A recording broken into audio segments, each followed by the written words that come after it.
So 10 less than 6 hours of sleep a night for a minimum of 3 months end your career.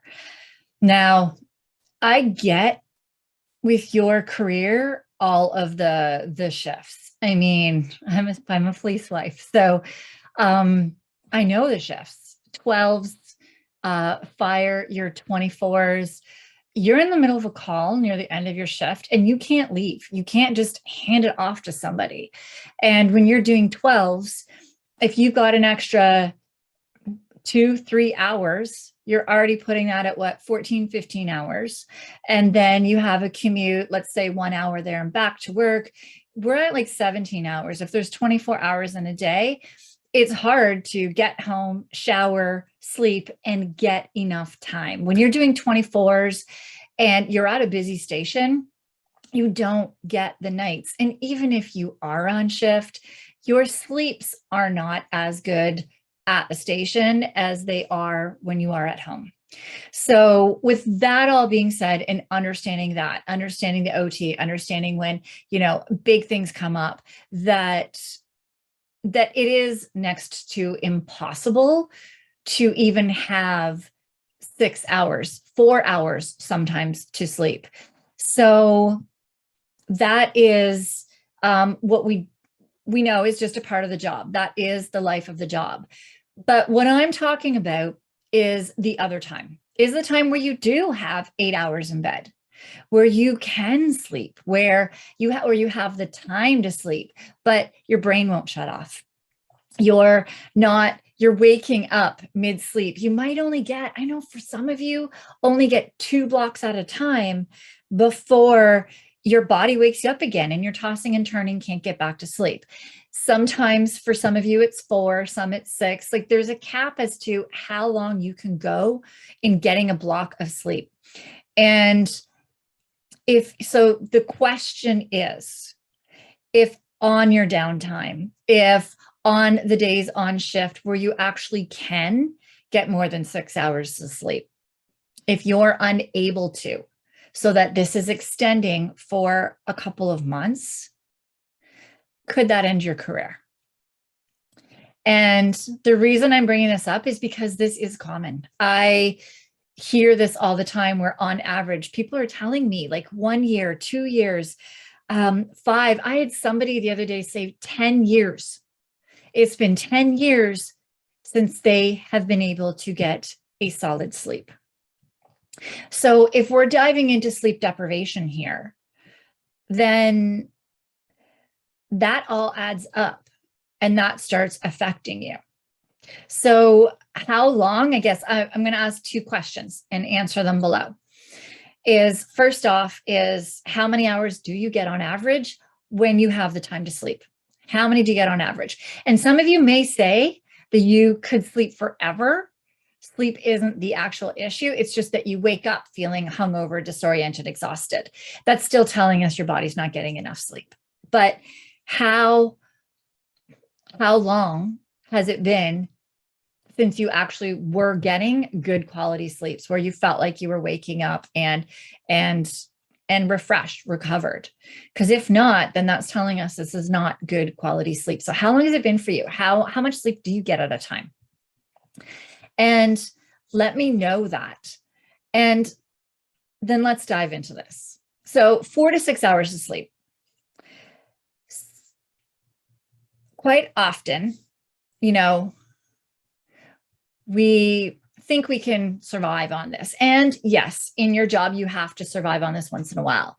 But when you need coffee, pretty much like an IV drip to make it through every shift, when you need it to make it through your days off, when your reports aren't up to where they used to be because you can't focus, you can't remember things. You may be at home as well where your spouse is asking you to do something and you walk out of the room and you're like, oh crap, what did they just ask me to do? These things, along with the big one, is being short with your kids, short with your spouse for no reason at all. Not saying no reason. They may be like playing, screaming, having fun, but the small things that the reaction that you're giving them is way more than what they deserve for what they just did. So with all of that being said, with all of these things that are happening, if you have even one of those things, can you say that without a doubt that those things are not at all happening because of your lack of sleep? Like, if you were sleeping well, if you were getting that good sleep, that solid sleep, on shift, when you were able to, and on your days off, would you be needing coffee? And I'm not talking about like wanting, like enjoying it, sitting with your paper, relaxing. I'm talking needing it, where you can't function, where you can't make it through your day unless you have that coffee because you need that hit of caffeine. Where you're struggling with that thinking, where your short fuse is kicking in. Can you honestly sit here and say that without a doubt, none of these have anything to do with the decrease of quality of sleep? And that leads me into this next one, which is a big one. This is big. And I know when I've asked you guys, whenever I do ask, there's a pause, because many of you may not have even thought this, or if you have, you've actually not said it out loud. But has there ever been a day where you've woken up and wondered if you had what it took, like energy wise, reactionary wise, in order to keep yourself safe? I'm going to tell you some of the answers I've heard as well. Is they've said that when they're in a crisis, when they're on the call, they're fine. They're good. They can be like that, but it's the downtime. So for instance, I know with some services, you are standing post outside of a hospital where there is somebody in crisis, is in detainment, or maybe somebody got shot and you're standing outside their room. Nothing's really happening, but you're there in case the opposing gang or whoever is coming, which rarely happens, but you still need to be there and you need to be on alert. And it's those times that they've said, I don't think I could react fast enough. If I was sitting in my car eating and somebody came up to me, I don't think I could react fast enough then in that downtime. When they're on and they already have the adrenaline rush, the cortisol running through them, but some of them that I've spoke to don't even have that cortisol rush anymore. Coffee doesn't give them a hit. They're not able to even on calls get amped up, where still some of the brain fog and stuff is kicking in even on calls.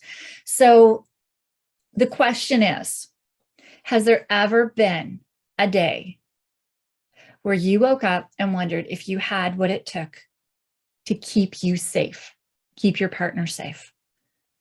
Would you have the strength you needed? Would you have the quick reaction ability needed? Would you have the brain focus and power? Or is lack of sleep affecting that? Now, I want you to know that most of you are most likely feeling this. If you're in my world, there's a reason you're in my world. But I want you to know that this is not how it has to be. There are ways that we can start getting your body to start sleeping again. There's no magic pill.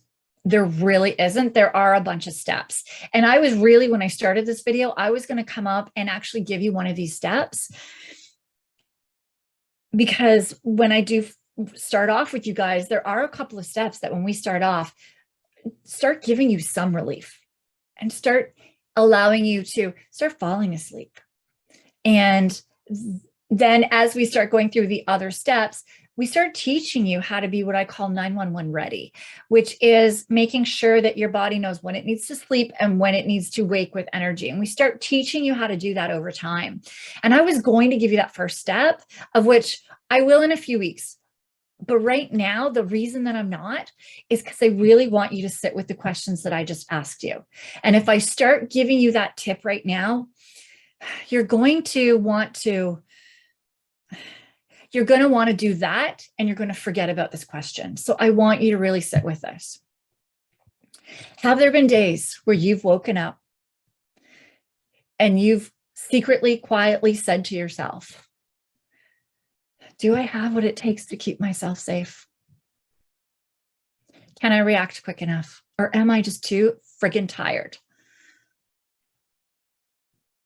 I want you to really answer. You don't have to answer in the comments. If you do, absolutely go for it, because it will help others. And others need to hear that they aren't alone, because I know that so many of you that are listening to this are experiencing this and have experienced this. So I'm going to leave you with this, but I really would like you to know, or like to know, do you really think that 4 to 6 hours of sleep can end your career? Let me know.